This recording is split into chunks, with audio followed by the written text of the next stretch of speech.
Cet épisode a été enregistré grâce au soutien de Plus Plus, une marque danoise qui a révolutionné le jeu de construction et que j'ai adopté au quotidien avec mon fils. Disponible en tube et en kit, les jeux Plus Plus développent la motricité fine, la concentration et l'imagination des enfants, tout en offrant des heures de jeu créatifs. Leur particularité ? Une forme unique qui s'assemble dans toutes les directions pour créer soit des formes en 2D, mais aussi des constructions en 3D extrêmement variées.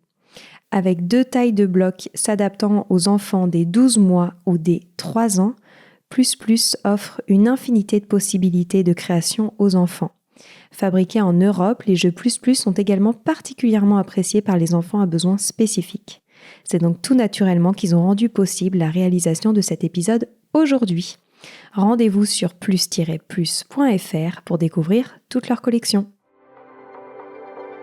On a une culture, nous, françaises, de la punition. Et on pense que c'est normal. Pourquoi est-ce qu'on exclut un enfant de l'école ? Parce qu'il est différent. Des outils comme l'intelligence artificielle, elles posent pas réellement de nouvelles questions.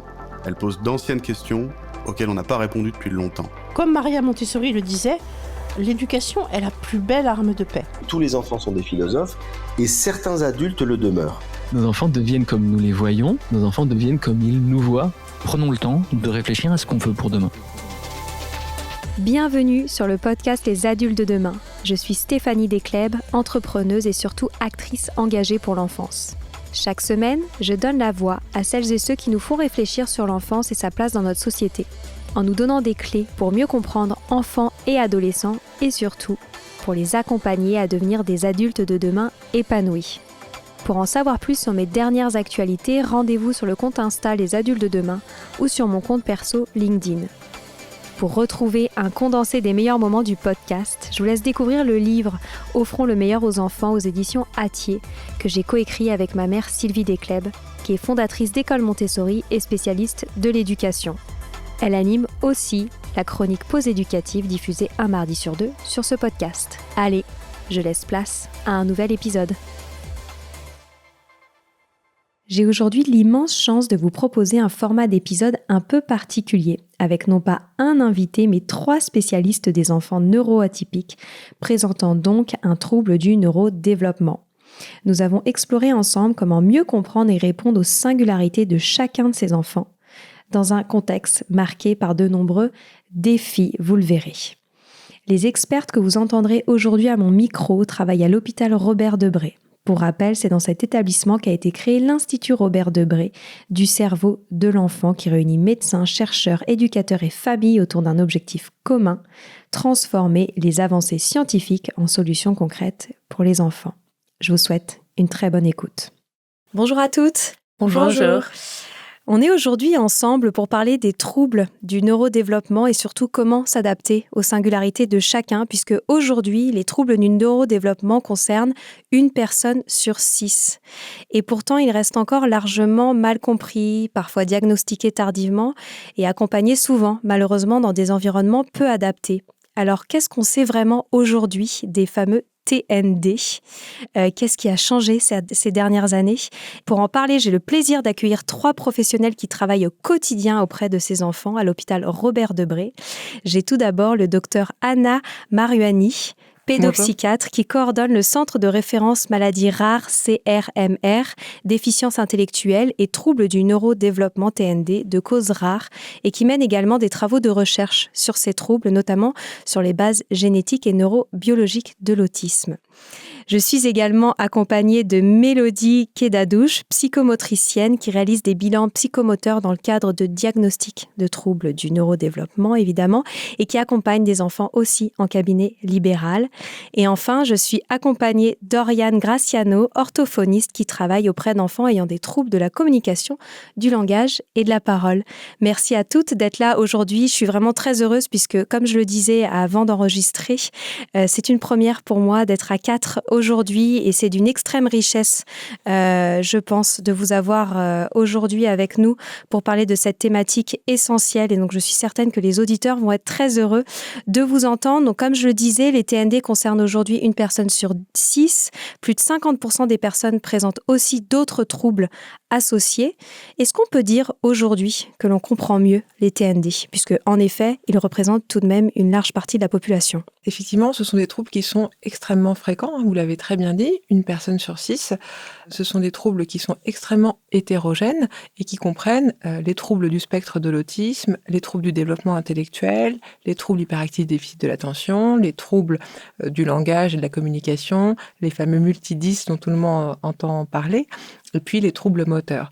Ce sont des troubles qui sont extrêmement fréquents et qui sont extrêmement fréquemment associés entre eux, ce qui fait une grande hétérogénéité dans ce qu'on peut observer chez les enfants, et c'est ce qui fait que ces enfants sont souvent très différents, et ce qui peut faire que parfois c'est difficile de poser un diagnostic.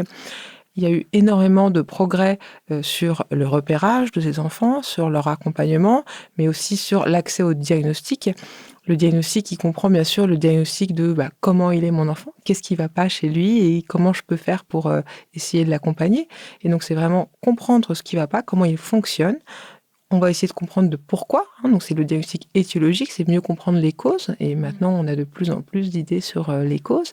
Et puis ensuite, on va essayer de savoir comment on fait pour mieux l'accompagner. Quelles peuvent être les causes, par exemple ? Alors, on sait désormais que dans les troubles du neurodéveloppement, il y a une large part génétique qui est maintenant connue. Il y a depuis de nombreuses années des travaux d'équipes de recherche, aussi bien sur le territoire national que le territoire international.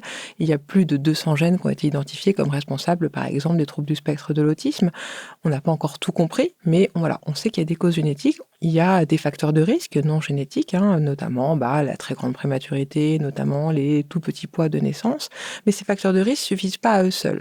Et on sait qu'il y a un fond génétique probable avec des causes génétiques qui sont de plus en plus connues, des choses qu'on ne connaît pas encore, parce que finalement, il y a encore beaucoup de progrès à faire dans la recherche. Et puis parfois, pour une cause génétique identifiée, on ne va pas toujours savoir comment corréler ce qu'on voit de la personne ou de ce qui existe dans sa famille, et puis le corréler à ce qu'on a trouvé comme cause génétique. Cela étant, les avancées, elles sont très importantes, et ces avancées, elles ont été aussi importantes pour les familles. Les familles sont très en demande aussi de comprendre le pourquoi, parce que ça nous permet aussi de mieux les accompagner différemment, de démystifier certaines croyances aussi, qui ont longtemps été présentes, et puis aussi peut-être de mieux dépister des troubles qui pourraient être associés, que ce soit sur le plan psychiatrique, mais aussi sur le plan somatique, des troubles cardiaques, des troubles gastro-intestinaux, dont l'objectif, de permettre vraiment de les suivre sur le long terme, et de mieux les accompagner.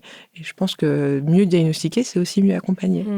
Quelles sont aujourd'hui les zones d'ombre d'un point de vue scientifique ? Les zones d'ombre, c'est pour moi pas des zones d'ombre, c'est plutôt des zones de j'ai encore envie de savoir plein de choses, il y a encore plein de choses que j'ai pas compris. Les avancées, elles sont récentes, et même si on a énormément avancé, les liens entre ce qu'on commence à vraiment bien comprendre, par exemple, tel et tel gène qui fait partie, on n'a pas de doute sur le fait qu'il est impliqué dans tel ou tel trouble du neurodéveloppement, on ne sait pas encore très bien pourquoi certaines personnes vont avoir telle mutation dans tel gène et vont exprimer plus certains symptômes alors que pas d'autres, par exemple. Et puis, la suite, la zone d'ombre, c'est maintenant qu'on sait le pourquoi, comment on fait pour mieux accompagner, pour mieux repérer, et en quoi ça va nous permettre déjà de mieux accompagner la personne, sa famille, dans le suivi, parce que le suivi ne s'arrête pas au moment du diagnostic, il est vraiment pour toute la vie. Et on va en parler justement de ce diagnostic.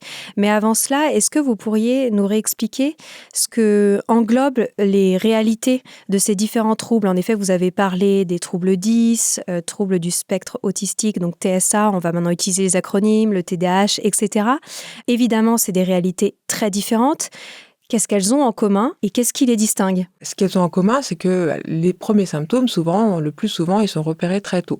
Et pour un premier symptôme, par exemple, il y a un décalage des acquisitions du langage, on ne va pas tout de suite dire, à part pour certaines formes très graves, c'est un trouble du langage ou c'est un simple retard, parce qu'un retard du langage, dans la petite enfance, ça peut être un retard isolé, mais ça peut être un trouble du langage, ça peut être ce qui sera plus tard un trouble du développement intellectuel, un trouble du spectre de l'autisme.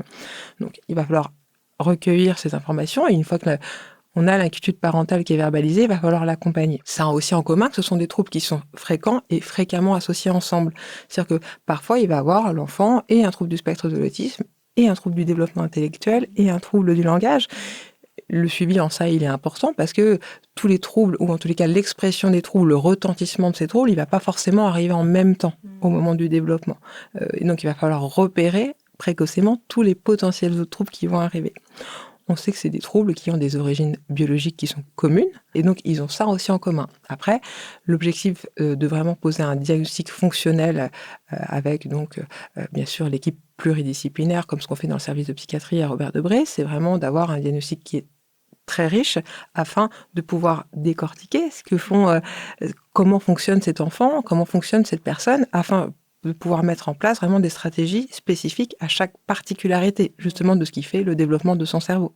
Peut-être pour compléter, ce que ces troubles ont en commun, c'est que ils s'appellent des troubles, c'est-à-dire qu'ils ont un impact fonctionnel sur le développement et le fonctionnement des enfants. Et donc, ça veut dire que cet enfant, il va avoir plus de mal, ou alors ça va se faire avec plus d'inconfort à acquérir les compétences qui permettent d'apprendre à parler, à lire, à écrire, à se déplacer dans l'espace, à utiliser ses mains pour faire des petites actions. Et c'est ça, en fait, le point commun. C'est vraiment cet impact dans la vie du quotidien. Et en tant que parent, comment est-ce qu'on peut justement comprendre cette différence entre un simple retard et un trouble? Quels sont les signes qui peuvent véritablement les alerter sur la présence d'un trouble? Au début, on ne sait pas. Alors, et souvent, c'est ce qui se passe, c'est-à-dire que les parents vont manifester une inquiétude à tel ou tel moment du développement de leur enfant. Et il faut accueillir cette inquiétude. Maintenant, on est très au clair avec ça. Il y a des recommandations qui existent, les recommandations de la Haute Autorité de Santé. Il y a la stratégie nationale autour de l'autisme et des troubles du neurodéveloppement. Il y a vraiment des grilles de repérage, des signes, des étapes dites normales du développement. Donc, quand un parent signale son inquiétude, il faut écouter son inquiétude. Il faut signaler que on va mettre en place une surveillance. La surveillance, elle va porter sur le symptôme identifié, comme je trouve que mon enfant, il bouge pas beaucoup. Je trouve que mon enfant, il me regarde pas beaucoup. C'est un enfant qui est trop calme, ou au contraire, c'est un enfant qui est jamais apaisé. À partir du moment où la personne qui s'occupe de l'enfant ou le parent va identifier une inquiétude, il faut en parler au professionnel de première ligne, qui est souvent le médecin de PMI, le médecin traitant. Il va falloir écouter la parole de ce parent pour bien l'accompagner. L'idée, c'est pas de dramatiser tout de suite, mais il faut accompagner et surveiller. Il faut pas non plus banaliser. Donc votre recommandation, docteur Anna Marioni, c'est pour les parents, de ne pas garder en eux ces inquiétudes et de ne pas se dire potentiellement je me fais trop de soucis à l'égard de mon enfant, parce que c'est vrai que c'est souvent des discours qu'on entend, les parents peut-être qu'ils s'inquiètent trop pour leurs enfants. Vous, justement, non, il faut vous inviter à les écouter. Alors moi, je suis très probablement une maman qui s'inquiète beaucoup, mais je pense qu'il faut le rôle du professionnel, c'est de mettre le curseur. C'est pas aux parents de mettre le curseur, c'est voilà. Là, effectivement, il y a peut-être un décalage. C'est trop tôt pour dire qu'il y a un décalage, mais j'entends votre inquiétude. On va surveiller. Et puis, à certaines étapes du développement, comme les recommandations nous le demandent, à un moment, ne pas marcher à plus de 18 mois, c'est inquiétant. Donc, on va pas forcément s'alarmer, parce que s'inquiéter, c'est pas s'alarmer, mais on va mettre une surveillance plus renforcée. Essayer de proposer un petit bilan. On vous verra un peu plus tôt que la consultation systématique. Et en plus, en faisant ça, on peut aussi donner des petits conseils pour le quotidien aux parents. Et en plus, on va renforcer sa foi dans ses capacités parentales. Et pas non plus se retrouver dans une situation où il se dit qu'est-ce que je dois faire? Je suis un peu stressée, je me retrouve toute seule à la maison avec mon bébé. Je suis isolée, etc. On entend aussi de plus en plus parler des TND dans les médias. Je pense que vous vous en êtes bien rendu compte quand même. On voit que le sujet, en tout cas, intéresse plus le grand public. Quels sont, selon vous, tout de même, les clichés qui restent extrêmement persistants à l'égard de ces enfants, notamment dans le discours ambiant? Le cliché, c'est qu'on a souvent l'impression encore peut-être que c'est vrai qu'il y a encore de la méconnaissance. C'est-à-dire qu'on a longtemps cru que, par exemple, pour l'autisme, c'était que des enfants qui n'avaient aucune appétence sociale ou qui faisaient des mouvements stéréotypés. On sait maintenant que c'est un large spectre avec des enfants qui ont parfois de l'appétence sociale, mais qui est extrêmement maladroite, ou effectivement des particularités sensorielles, des particularités motrices. Donc, c'est vrai qu'il y a encore des méconnaissances sur le fait que c'est un large spectre. Et c'est vrai qu'il y a encore des familles qui nous disent moi, on m'a dit que c'était pas de l'autisme, vu qu'il parle, qu'il a envie de jouer avec moi. Mais c'est de moins en moins, et j'ai envie d'être plutôt positive sur ce fait-là, parce qu'il y a quand même maintenant des grandes campagnes, il y a vraiment des grandes lignes de formation, d'information, il y a la stratégie nationale, des recommandations qui sont de plus en plus claires et auxquelles maintenant tout professionnel concerné peut avoir accès. Donc c'est de plus en plus fluide les trajectoires. Et comment généralement ces informations sont reçues par les parents, notamment lorsqu'un diagnostic est posé ? Tout dépend du moment du diagnostic. C'est-à-dire que si c'est à l'issue d'une grande errance, c'est pas tout à fait pareil qu'au moment où tu as des premières inquiétudes. Tout dépend aussi de la gravité de ce diagnostic. C'est-à-dire que souvent, le diagnostic, selon le pronostic, c'est-à-dire que plus un enfant va avoir des troubles qui sont sévères et pour lesquels les propositions faites impactent le quotidien, plus ça va être difficile. Cela étant, les parents sont en demande de ces diagnostics, ils sont en demande d'accompagnement vis-à-vis de ces diagnostics. Donc les parents sont de plus en plus finalement aux premières loges et deviennent des acteurs de l'accompagnement. Donc ils sont demandeurs qu'on leur explique comment ça fonctionne, comment je peux faire pour aider, pourquoi c'est comme ça. Justement, on va y revenir, mais maintenant j'ai envie qu'on parle plus précisément de ces diagnostics. Selon la Fédération nationale des orthophonistes, et donc là je vais citer, 90% des orthophonistes ne peuvent plus proposer de date de bilan lors d'une nouvelle demande. Dans certains territoires, l'attente atteint 3 ans, entraînant une perte de chance majeure pour les enfants et parfois une aggravation des troubles. Quelle est la réalité aujourd'hui de l'accès au diagnostic en France ?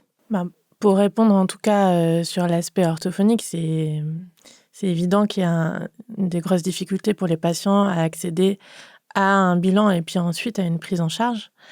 Moi, je pense que c'est vraiment un problème sur lequel on mérite de se pencher. Par ailleurs, je pense qu'il faut quand même aussi expliquer aux familles que l'orthophoniste, elle est là donc pour accompagner les personnes qui ont des difficultés à communiquer, à parler, à lire et à écrire. Communiquer et parler, c'est quelque chose qu'on ne fait pas que dans le bureau de l'orthophoniste. Il y a d'autres professionnels de santé qui sont lesquels, susceptibles. Donc, par exemple, on peut imaginer que la psychomotricienne, évidemment, elle stimule le langage et la communication quand elle fait sa séance. L'éducatrice spécialisée qui accompagne l'enfant aussi, elle peut être là pour stimuler ces compétences-là. La famille, évidemment, les parents, avec un petit peu d'information, de guidance, peuvent un peu recentrer la façon dont ils communiquent avec leur enfant, adapter leur stratégie, leur manière de communiquer. Ça ne veut pas dire évidemment qu'ils sont la cause des difficultés de leur enfant, mais qu'ils peuvent, en se réajustant, soutenir et stimuler le langage et la communication de leur enfant. L'école, évidemment, est un vecteur. On le sait tous, nos enfants, ils apprennent beaucoup de choses, beaucoup de vocabulaire, du lexique, des stratégies de communication auprès des pairs aussi, des autres enfants. Donc évidemment, c'est un constat un peu terrible, cette difficulté d'accès à l'orthophonie, mais il ne faut pas se dire parce qu'il n'y a pas d'orthophonie, mon enfant ne va pas progresser sur le champ de la communication et du langage. D'autant plus que quand on sait que quand on travaille un objectif, qu'il soit moteur ou en orthophonie, dans plusieurs lieux différents, ça va favoriser la généralisation de l'apprentissage. Du coup, plus on travaillera dans des lieux différents, donc à l'école, avec la psychologue, la psychomotricienne, dans le cadre du cours de sport, à la maison, etc., on aura une généralisation de l'apprentissage beaucoup plus rapide. Donc, Et je vais rebondir, le diagnostic, il ne doit pas non plus retarder la prise en charge. Parfois, on va dire, j'attends le diagnostic pour commencer quelque chose. À partir du moment où le parent va manifester une inquiétude ou qu'il va y avoir un décalage dans telle ou telle acquisition ou qu'à l'école, il y a un signalement d'une telle difficulté, l'attente du diagnostic, ça ne va pas retarder la prise en charge. Et maintenant, il y a de plus en plus d'outils qui existent, qui sont mis à disposition des familles, des structures, des écoles. Je pense notamment à notre site internet qu'on a fait avec dans le service de psychiatrie du professeur Delorme, le site internet Clépsy. Donc, il y a un site sur lequel on a mis des fiches, des petites vidéos, afin de mettre à disposition nos connaissances pour les familles, pour les aidants. Et on a vu qu'il y a vraiment beaucoup d'utilisation de ces outils par les familles, notamment comment stimuler la communication précoce de mon enfant, comment jouer avec mon enfant, comment aider mon enfant à l'école, sur toute problématique du quotidien. On parle beaucoup de ces choses-là, mais c'est vrai que c'est important de renforcer les compétences parentales et juste parfois de déclencher quelque chose, ça va vraiment donner l'impression aux parents qu'il peut bien y arriver, parce que parfois aussi, ils n'osent pas le faire tout seul. Et on est Parce juste que l'impulseur. concrètement, comment ça se passe un diagnostic ? Qu'est-ce qu'il comprend un diagnostic ? Alors, en tout cas, nous, ce qu'on fait dans le service, c'est vraiment, on va recevoir une famille, l'enfant dans un système, parce qu'il n'y a pas un enfant, il y a des enfants et des familles. Donc déjà, c'est important de s'adapter à la singularité de l'enfant, mais bien sûr, de cette famille. Où ils en sont, qu'est-ce qu'ils peuvent faire, parce que voilà, on n'a pas tous les mêmes moyens, les mêmes capacités. On va passer du temps avec cet enfant afin d'évaluer comment il fonctionne. Donc comment il fonctionne, c'est-à-dire quel est son niveau de fonctionnement langagier, comment il communique, est-ce qu'il peut communiquer, et à travers des petits jeux, vous en parlerez Mélodie et Oriane, mais on peut évaluer la qualité de sa relation. Donc on va évaluer bien sûr son fonctionnement intellectuel, parce qu'on ne peut pas demander à un enfant qui a un trouble du développement intellectuel la même chose qu'à un enfant qui n'en a pas. On va évaluer son niveau de fonctionnement donc moteur, son niveau de fonctionnement langagier, et puis les autres aspects qui font son développement, et puis aussi qu'est-ce qu'il est capable de faire sur le plan pédagogique, sur le plan académique.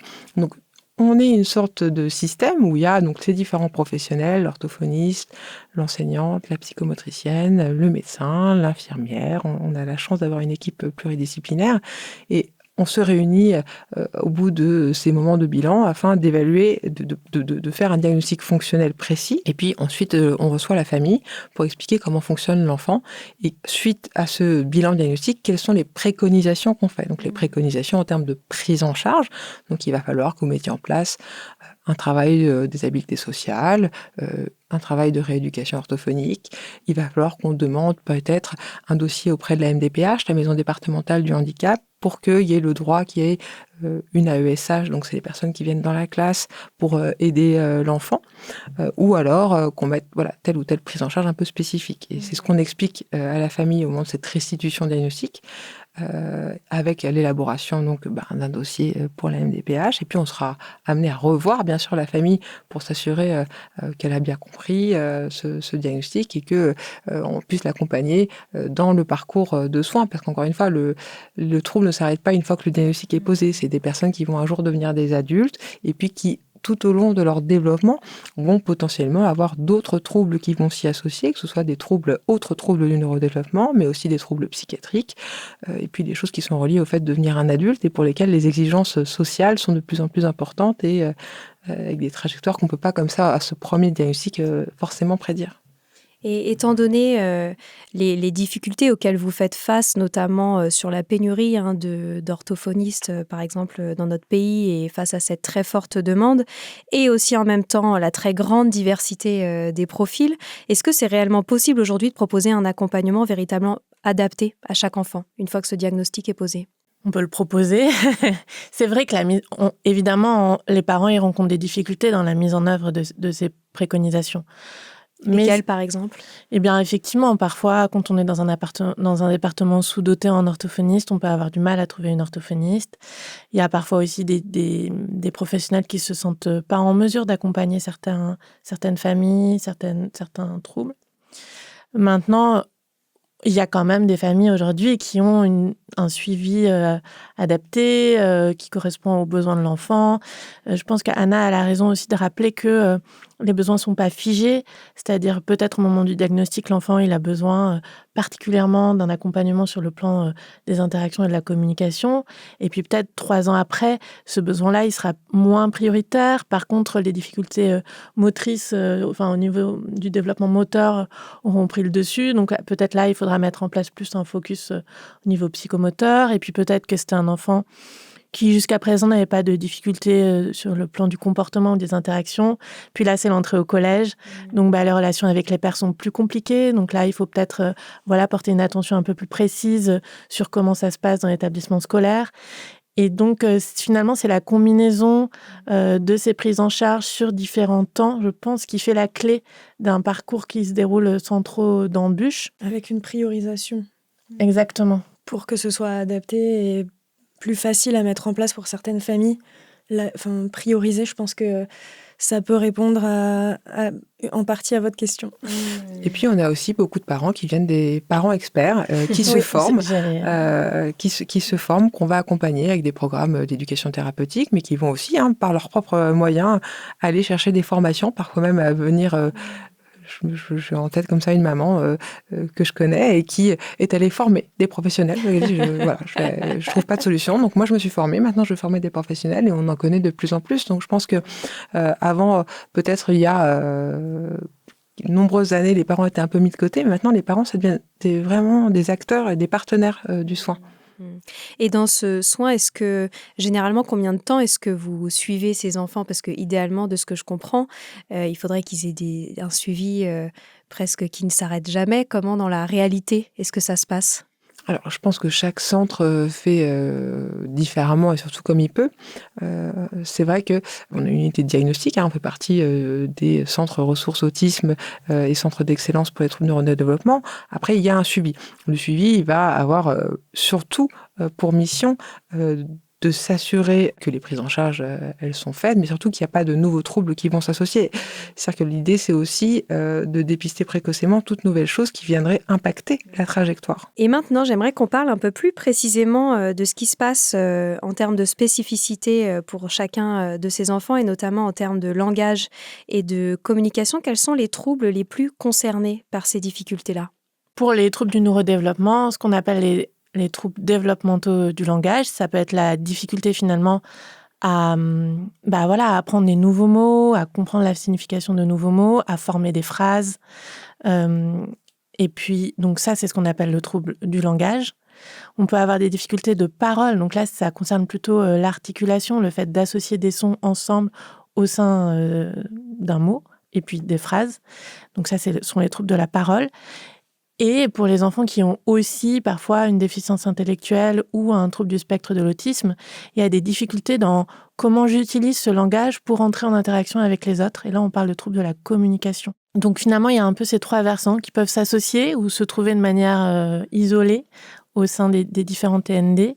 Ce qui est important à garder en tête pour pour les personnes qui ont un trouble du spectre de l'autisme, c'est que finalement, on peut avoir des difficultés de communication tout en étant une personne qui parle bien, qui n'a pas de difficulté d'oralisation, mais on peut quand même avoir du mal à utiliser ce langage pour être vraiment bien ajusté dans une conversation, comprendre l'humour, comprendre que les mots ont différents sens, comprendre que quand ça fait 30 minutes que je parle d'un sujet très très spécifique, mon interlocuteur s'est un petit peu désintéressé, que c'est pour ça qu'il réagit plus trop, ou que quand je suis très amimique alors que quelqu'un me parle de quelque chose de sympa qui vient de se passer, il a l'impression que je m'intéresse pas à ce qu'il me dit alors que c'est pas vrai. Voilà. Tout ça, c'est les troubles de la pragmatique. Et puis à l'inverse, on peut être une personne qui n'arrive pas à parler ou qui parle pas toujours à la hauteur de ce qu'il aurait envie de dire, ou qui parle bien dans certains environnements, par exemple à la maison quand on est à l'aise, et puis très difficilement dans un environnement nouveau. Et ces troubles-là, c'est peut-être ceux pour lesquels, en tant qu'interlocuteur, on a le plus de travail à faire. Parce que c'est vraiment là que le fait d'avoir quelqu'un d'attentif à qui on est, à ce qu'on aurait envie de dire, va vraiment changer la donne pour les personnes. En tant qu'orthophoniste, on est beaucoup amené à proposer ce qu'on appelle des outils de communication alternatifs et augmentés. Donc ça s'adresse à des personnes qui auraient du mal à utiliser leur voix finalement pour parler. Et on va pouvoir utiliser plein de stratégies pour justement leur permettre de communiquer, à la fois de mieux comprendre ce qu'on dit et puis pour qu'ils puissent eux-mêmes exprimer des choses. On peut utiliser des signes, par exemple des signes issus de la LSF. On peut utiliser des images, on peut utiliser aussi des pictogrammes. Et finalement, c'est l'association de toutes ces stratégies qui va permettre aux personnes de rentrer en interaction et d'exprimer à la fois ce qu'ils veulent, mais aussi ce qu'ils pensent, leurs préférences, de choisir, de refuser aussi. Aujourd'hui, on parle beaucoup de consentement de manière générale dans notre société. Essayons de penser aux personnes vulnérables, notamment les personnes qui ont des difficultés de la communication et du langage. C'est très important d'apprendre à des enfants à dire non, à raconter qu'il s'est passé quelque chose, qu'un petit camarade les a poussés ou qu'un adulte leur a fait une proposition inadaptée. Donc, c'est vraiment des sujets, je pense, super importants. Et j'en profite par exemple pour montrer qu'on peut utiliser des petits classeurs de communication. Donc, c'est un classeur dans lequel il y a des pictogrammes qui sont organisés de manière à favoriser l'émergence du langage, c'est-à-dire il y a des mots qui vont ensemble en fonction du thème que j'aborde. Et ces classeurs de communication et ces moyens de communication, vraiment, je pense que c'est essentiel que le grand public soit initié, soit capable de s'y intéresser, prenne le temps aussi, parce que oui, ça demande un petit peu plus de temps que la communication spontanée orale. Mais c'est vraiment, ça fait partie des petites choses sur lesquelles on peut, en tant que grand public, améliorer grandement la qualité de vie des personnes en acceptant que ces outils, ils entrent dans les établissements, à la maison, à l'école. Ça va vraiment renforcer ce principe d'accessibilité cognitive qu'on entend beaucoup, dont on n'entend pas beaucoup parler. Puisqu'en effet, en règle générale, c'est vrai qu'on ne les retrouve pas, ces outils à disposition. Comment ça se passe, du coup, vous conseillez aux familles de vivre au quotidien avec ces outils, de les apporter avec eux? Absolument. Et c'est vrai que là, le rôle de la famille est très important et parfois, on a peur peut-être de leur faire porter un peu trop sur les épaules, mais la communication, c'est tout le temps. C'est pas que dans le bureau de l'orthophoniste. 30 minutes, c'est super. Si l'enfant il parle avec moi, il arrive à faire des phrases pendant 30 minutes dans le bureau, mais s'il n'arrive pas à faire cette phrase quand il va à l'école, dans le bus, quand il est en train de faire ses lacets, ça n'a pas beaucoup d'intérêt. Donc les parents, ils ont un rôle central. Et on sait en plus que la réussite, le fait que ces projets autour d'outils de communication alternatifs et augmentés marchent, c'est le fait que les parents eux-mêmes, les interlocuteurs eux-mêmes les utilisent, les mettent à disposition des enfants. Et puis aussi, on parle là des parents, parce que c'est vrai qu'on a un focus pédiatrique, mais je pense aussi que c'est important de sensibiliser les personnes elles-mêmes à leurs difficultés, de les rendre acteurs et actrices de leur prise en charge. Donc effectivement, ça passe d'abord par les parents, qu'ils aient bien compris les difficultés de leur enfant, qu'ils soient capables de les expliquer aux autres, de se faire leur avocat, et puis ensuite, petit à petit aussi, que la personne elle-même, elle puisse expliquer qu'est-ce que c'est mes difficultés, mes points forts aussi, de quoi j'ai besoin, qu'est-ce que j'attends de toi en tant qu'interlocuteur. Je pense que si ça, c'est central. Et du côté des troubles moteurs, quelles sont les principales particularités qu'on peut observer ? Alors, dans les TND en général, on va avoir régulièrement des difficultés motrices qui vont apparaître. On a le TDC, le trouble du développement des coordinations, qui fait entièrement partie des TND. C'est un trouble à part entière, un trouble neurodéveloppemental, qui peut être donc fréquemment associé, par exemple, au TDAH. On a un enfant sur deux qui porte le diagnostic de TDAH qui va avoir un diagnostic de TDC. Et ça veut dire quoi concrètement ? Alors, le TDC, il englobe donc différents types de difficultés motrices. On peut avoir des difficultés en motricité fine. La motricité fine, ça va être tout ce qui va être coordination entre l'œil et la main, par exemple, pour enfiler des perles. On peut avoir la coordination bimanuelle. Donc là, ça va être ouvrir une bouteille d'eau, par exemple, en coordination entre les deux mains. Donc là, on est dans la motricité fine. Et après, on peut avoir la motricité globale. Et là, dans la motricité globale, on va avoir l'équilibre statique ou l'équilibre dynamique et les coordinations. Donc là, ça va être plutôt les jeux de balles, de ballons, faire du foot, attraper un ballon, etc. Et tout ça, au niveau... Donc ça, ce sont des exemples comme ça qui sont du quotidien. Mais à l'école, par exemple, il va y avoir aussi des dysfonctionnements au niveau de l'écriture, au niveau du coloriage, si c'est plutôt du découpage, l'utilisation des outils pour faire de la géométrie, par exemple. Donc voilà. Au niveau moteur, on va avoir tant la motricité fine que la motricité globale. Pour certains enfants, il va y avoir uniquement la motricité fine. Pour d'autres enfants, il va y avoir uniquement la motricité globale qui va être impactée. Du côté des particularités sensorielles, qu'est-ce qu'on peut observer aussi ? Alors, très régulièrement, on observe des particularités sensorielles. Donc là, on peut les observer chez tous les enfants qui portent des TND, majoritairement chez les enfants qui vont avoir un diagnostic de trouble du spectre de l'autisme. Et alors, concrètement, on va pouvoir observer des hyperréactivités sensorielles ou des hyporéactivités sensorielles. Donc, pour donner des exemples concrets, en hyperréactivité sensorielle, on peut voir des enfants, par exemple, qui vont être très sensibles au niveau auditif et qui vont ne pas supporter certains sons, certains bruits, ou aussi entendre certains sons que la majorité des personnes ne vont pas entendre. Ça, c'est pour l'hyperréactivité. Et puis pour l'hyporéactivité, si je donne un exemple, on peut avoir l'hyporéactivité vestibulaire, où l'enfant va venir chercher le mouvement, créer le mouvement, et du coup, par exemple, essayer de sauter fréquemment sur un trampoline, se balancer d'avant en arrière, etc. Et donc là, il sera plutôt dans la recherche de sensations vestibulaires. Hyper intéressant. Et alors du côté du jeu, qu'est-ce qui peut être différent chez ces enfants, même si encore une fois, on le précise, c'est très compliqué de faire des généralités tant les singularités d'un enfant à un autre sont fortes, mais qu'est-ce qui peut se passer au niveau du jeu ? Qu'est-ce que le jeu, leur manière de jouer peut nous apprendre sur le fonctionnement et en même temps, qu'est-ce que le jeu peut aussi je vous parle de ça puisque notamment, moi j'ai un partenaire qui m'accompagne sur le podcast qui s'appelle Plus Plus, qui propose des jeux de construction éducatif et qui vient notamment du Danemark et qui me disait ce jeu était extrêmement utilisé par les enfants TND et donc voilà, il y avait ce feedback en effet que c'est quand même une partie importante de leur vie. Donc qu'est-ce que vous avez à dire en règle générale sur le jeu ? Déjà, par le jeu, on va comprendre beaucoup de choses. C'est-à-dire qu'un enfant, pour lui faire un test, on ne lui fait pas un test, fais ton test. On va proposer un jeu, on va voir, est-ce qu'il le regarde ce jeu ? Est-ce qu'il arrive à l'attraper ? Est-ce qu'il arrive à passer d'une activité à l'autre ? Est-ce qu'il va essayer de manifester le fait qu'il n'y arrive pas ? Comment il fait pour me demander de l'aide à ce moment-là ? Qu'est-ce qu'il comprend de ce jeu ? Et quand il ne comprend pas, comment il fait ? Est-ce qu'il regarde les autres ? Est-ce qu'il interagit avec les autres ? Donc le jeu apporte 1001 informations. Le jeu, c'est quand même quelque chose de central dans l'enfance, que ce soit au sein de la famille, au sein de l'école, au sein d'une cour de récréation. Donc, le jeu, il peut être aussi le seul moment dans la cour de récréation, par exemple, où l'enfant va pouvoir être inclus. C'est-à-dire que si un enfant a des difficultés sévères dans tel et tel domaine, l'inclure à l'école, ça peut être justement pour être avec d'autres enfants qui vont le stimuler, bien sûr, en proposant des activités, qu'elles soient motrices, qu'elles soient juste interactionnelles. Donc, le jeu, c'est à la fois une aide pour le diagnostic, bien sûr, même si les diagnostics doivent être très standardisés.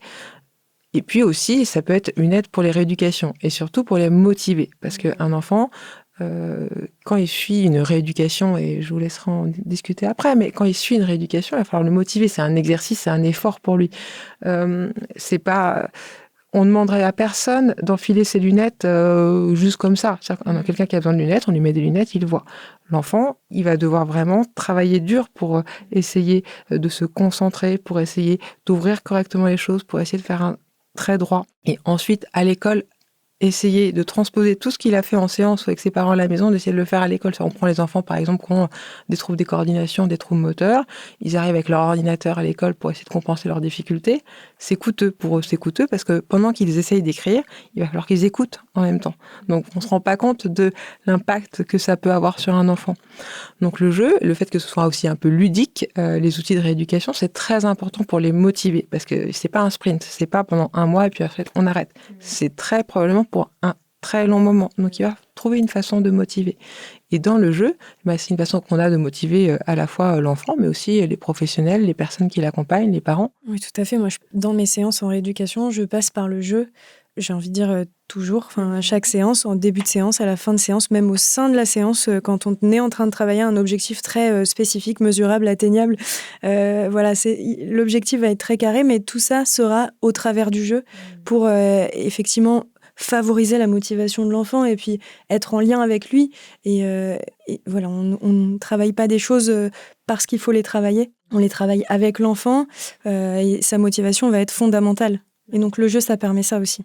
Oui, moi je pense que le jeu, en particulier quand on travaille le langage et la communication, c'est à la fois le média et l'objectif en lui-même. C'est-à-dire que on communique pas juste pour faire le perroquet.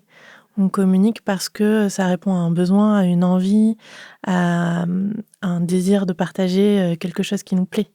Donc, on a tout intérêt, en fait, à passer par des activités ludiques, des moments de plaisir partagés avec l'enfant, pour ensuite, par-dessus, installer des couches, finalement, de langage, de parole, puis des fonctions de plus en plus complexes.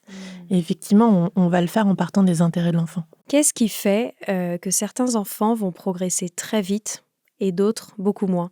Il y a très probablement plusieurs facteurs. Déjà, il y a les facteurs causaux. On sait que dans certains facteurs génétiques, par exemple, il y a plus de risques d'avoir des troubles plus sévères, notamment du développement intellectuel, du fonctionnement.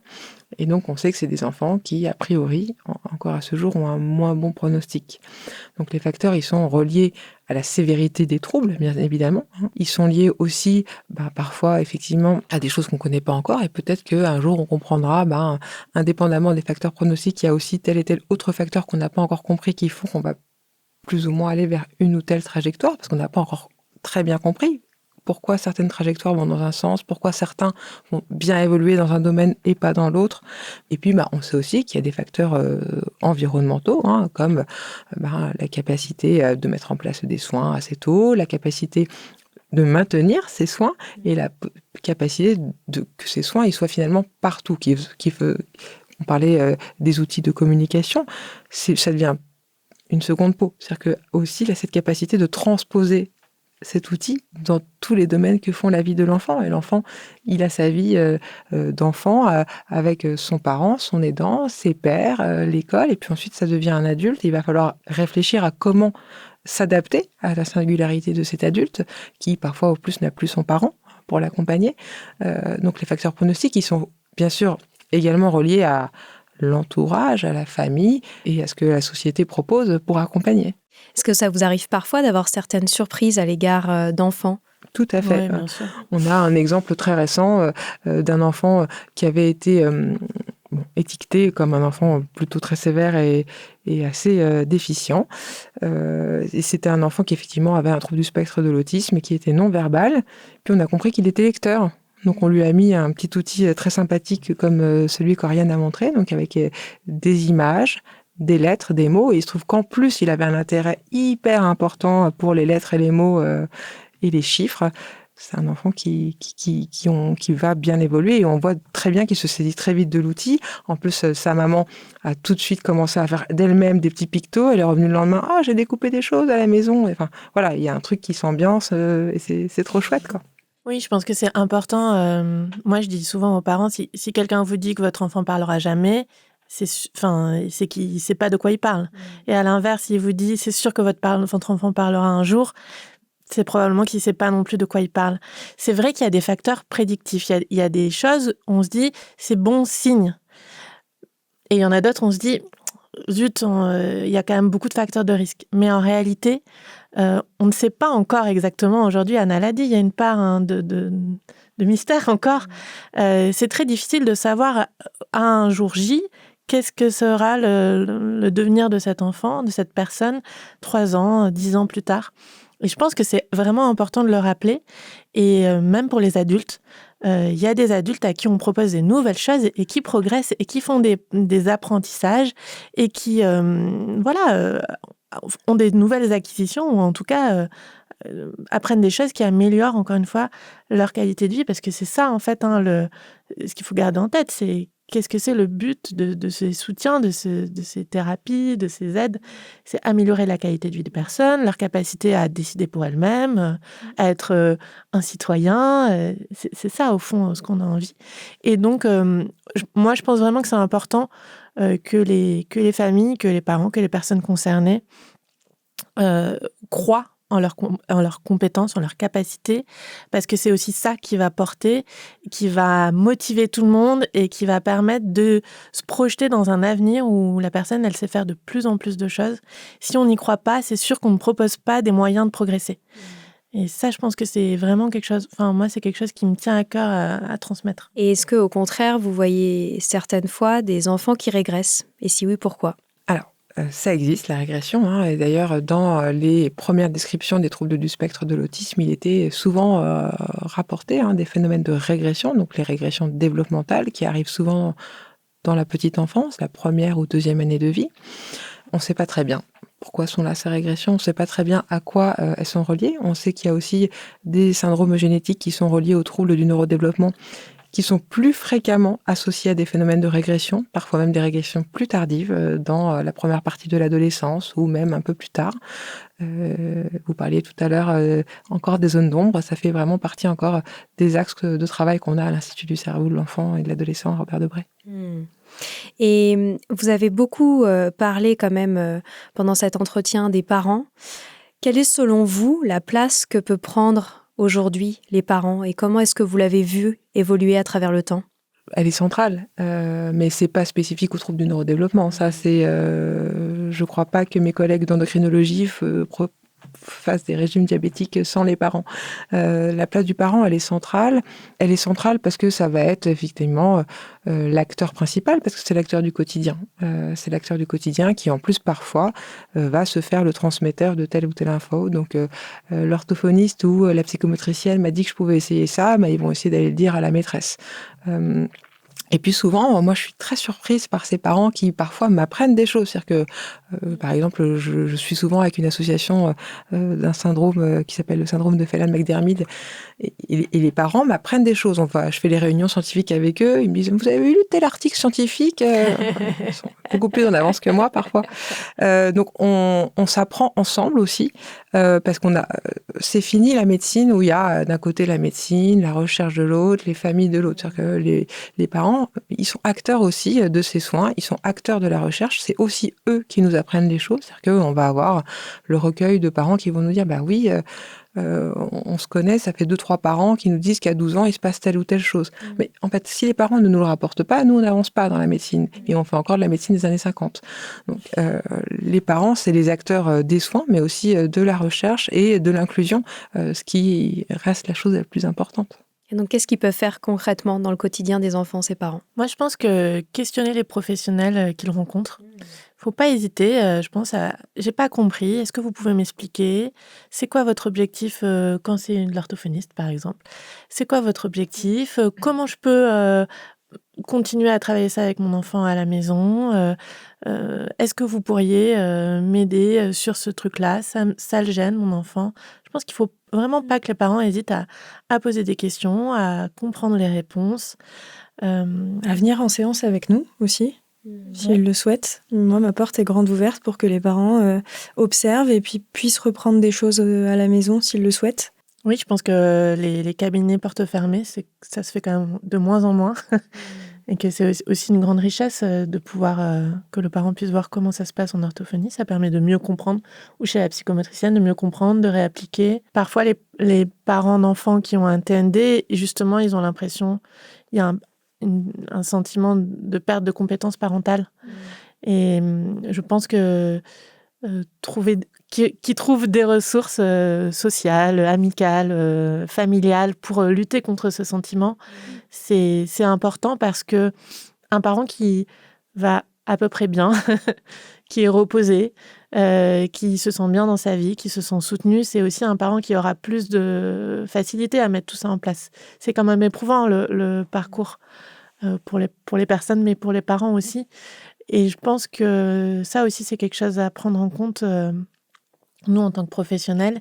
Mais bon, voilà, je pense que le parent a tout intérêt à essayer d'équilibrer aussi tout ça pour se sentir en mesure d'accompagner son enfant. C'est un marathon.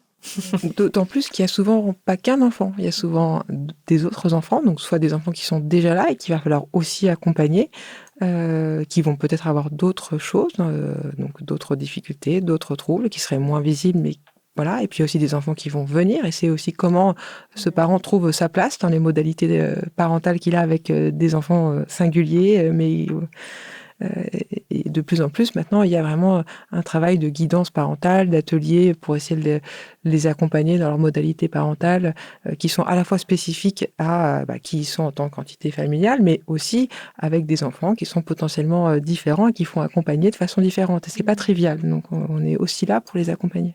Et en effet, Oriane, vous avez dit quelque chose de très important, c'est que ce qui est vrai, c'est qu'il y a un immense sentiment de culpabilité, souvent chez ses parents, puisque même d'un point de vue éducatif, comme vous le disiez, souvent les outils qu'on transmet, c'est pour des enfants sans TND, donc souvent ils se sentent perdus ou sinon pas assez disponibles, puisque on n'en a pas parlé, mais en termes d'organisation de vie, ça a un impact immense dans la vie des parents et notamment des mères, parce qu'on l'a pas dit aussi, mais je pense que c'est majoritairement des mères que vous recevez, donc je pense qu'en effet, c'est important de le rappeler.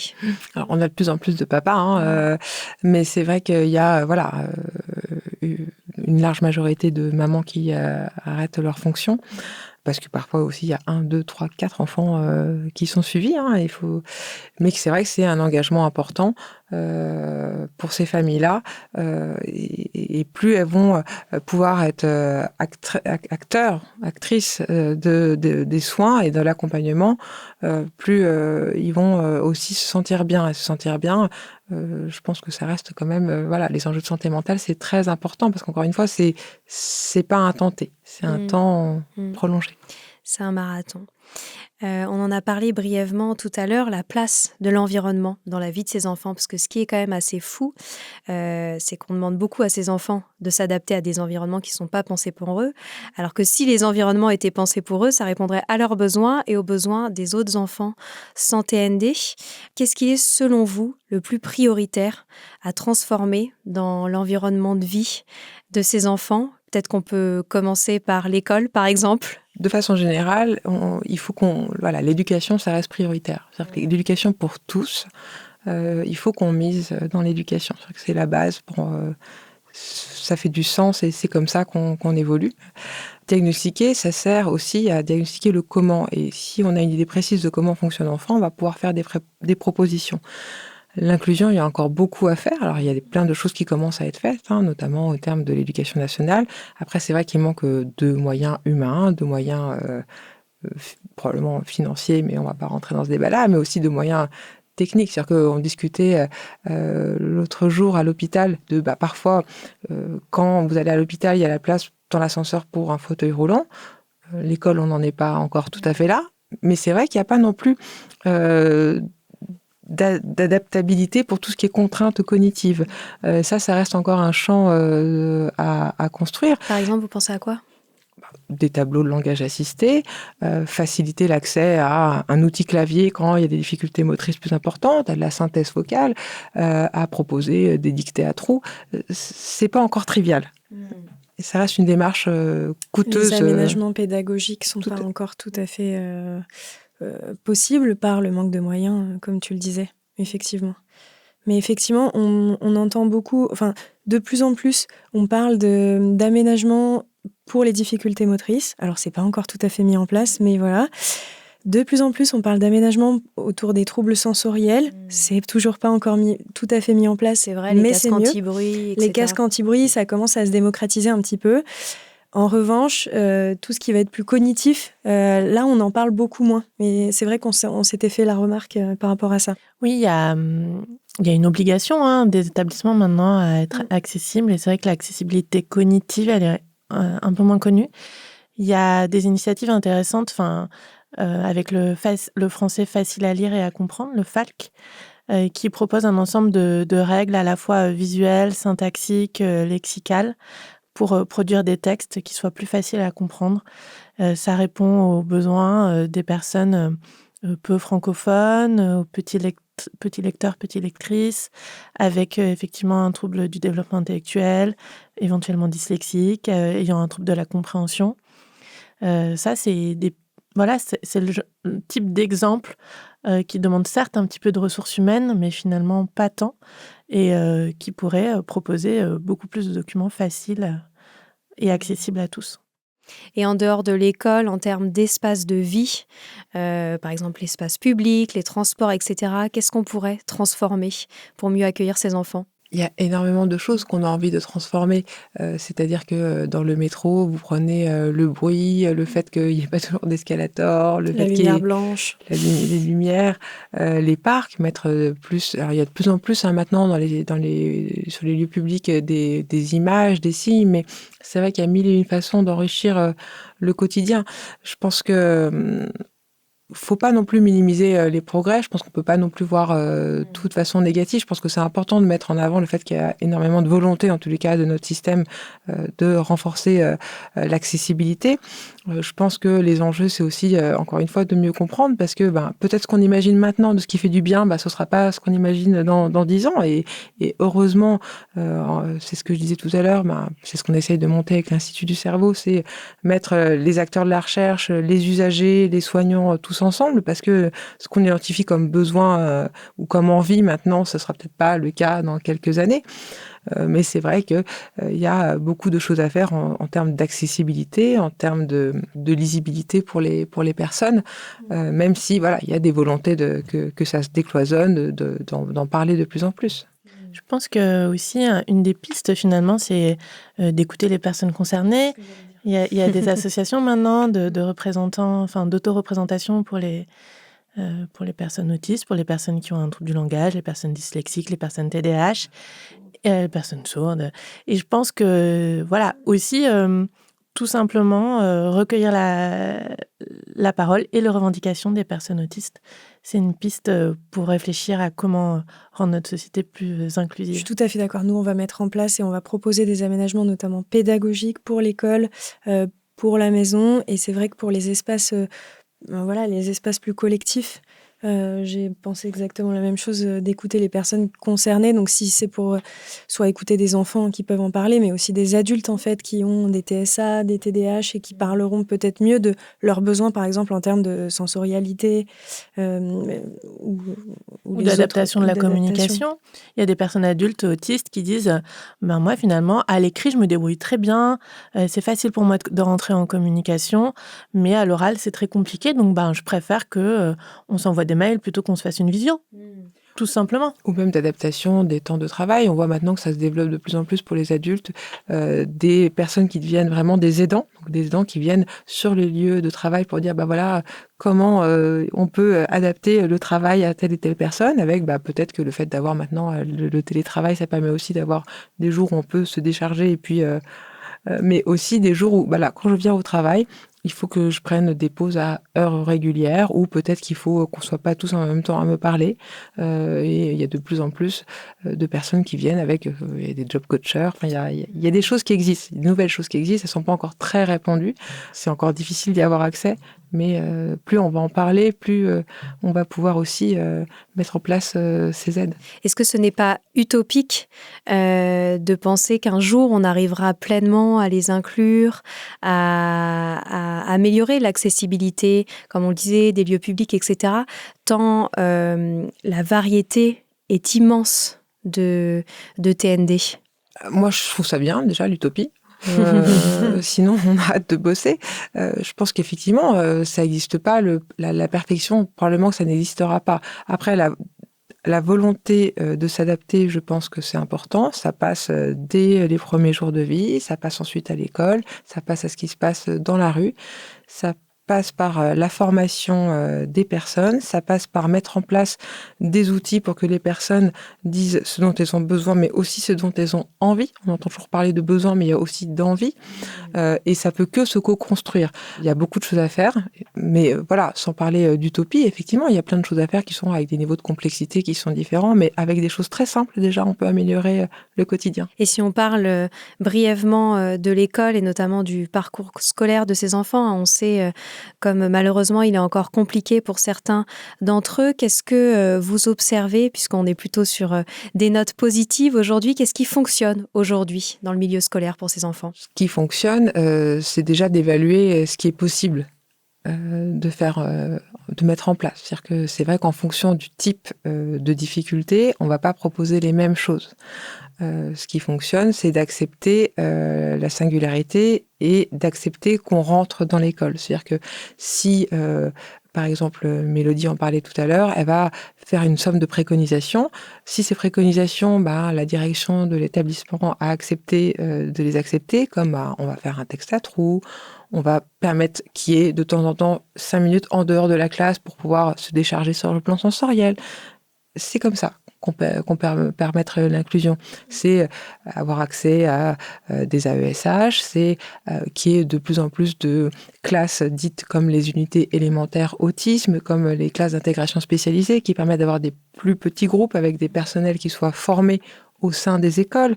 Il en manque encore, mais il y en a de plus en plus. Donc c'est vrai qu'on espère qu'il y en aura de plus en plus avec des personnels formés au sein des écoles. Je vais vous poser une dernière question. Si vous aviez chacune la possibilité de transformer une chose dans notre société pour améliorer la vie, le quotidien des enfants avec un TND, quelle serait-elle?